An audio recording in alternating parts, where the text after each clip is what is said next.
Isaac Heating and Air Conditioning. And it's time for Bob Lonsberry on News Radio WHAM 1180. Thanks, gentlemen. Appreciate that. Good morning, Rochester. And not to be pissy, I don't know why I start a beautiful morning like this.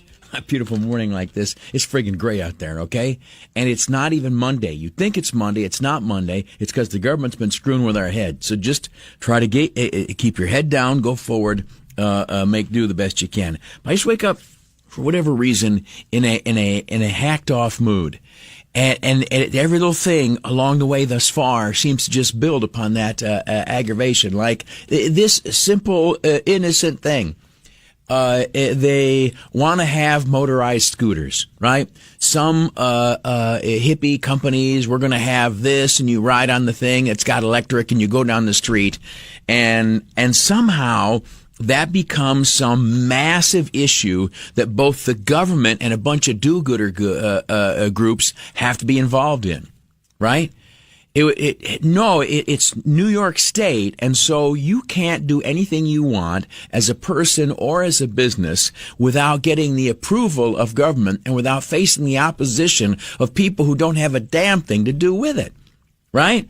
So it's like a little scooter, not like you sit on, but kind you stand on. It's like a skateboard with a handle, and it's got a battery pack and a little engine. You stand on it with your hipster beard flapping in the wind, and you go down the sidewalk on this thing, right? People make them, people put them out for rent, you go get on it, and you ride around, and fun is had. And somehow we live in this free country where you can't do that. You can't be a business and put those out to rent, and you can't be somebody who wants to ride it without getting the approval in Rochester, first of the city council, and the state of New York, secondarily, from the people in the state legislature. And of course, if the approval of the state legislature is required, what that really means is code for somebody's got to make an awful lot of very large political contributions.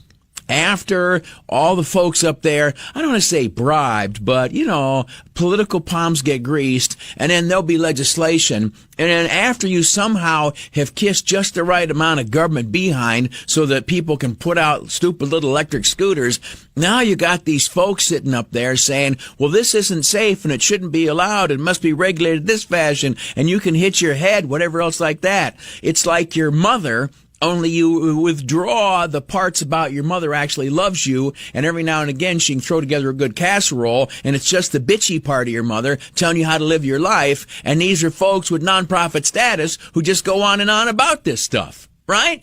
And it's like, frig, do I need this? We just had Memorial Day, right? And I don't want to speak casually or disrespectfully of those who have fought and died for us. But what the hell did they fight and die for? But the right to be free. And if you're not free in regard to something as irrelevant and inconsequential as stupid as riding a scooter down the sidewalk, then wherein truly are you free? What is liberty if you can't make a choice like that? Either as a business person, I want to rent scooters, or as a scooter riding person. Now, here's the thing. I think that if you rent scooters, you will go broke. I think if you ride scooters, you will break your head. But I think, as a free American, it's your right to roll the dice. If you want to rent scooters, it ought to be your friggin' business. If you want to ride a scooter, it ought to be your friggin' business. I'm not going to let my daughters date you, obviously, right? But it ought to be your concern. This is free America. So anyway, but what'll happen is the city council has given its approval. The state legislature will ultimately, after sufficient donations have been made, give its approval. And then we'll have people who are kind of puckery, and they haven't had sex in 20 or 30 years, are going to get up on the TV and tell you how bad it is for you and everything else. You want to say, Granny, hop up on there, give it a spin, get the wind in your hair, and see if maybe your heart doesn't beat just a little bit. If you're intent on running the other man's life, then you don't understand what freedom is. Right? If you think you have any place whatsoever making a decision for somebody else, then you completely miss the point of yesterday and July 4th and any other thing that ought to speak to you about what America is. Just get the frig off my back. That's the American way. Time for traffic and weather on the 10s on News Radio WHAM 1180.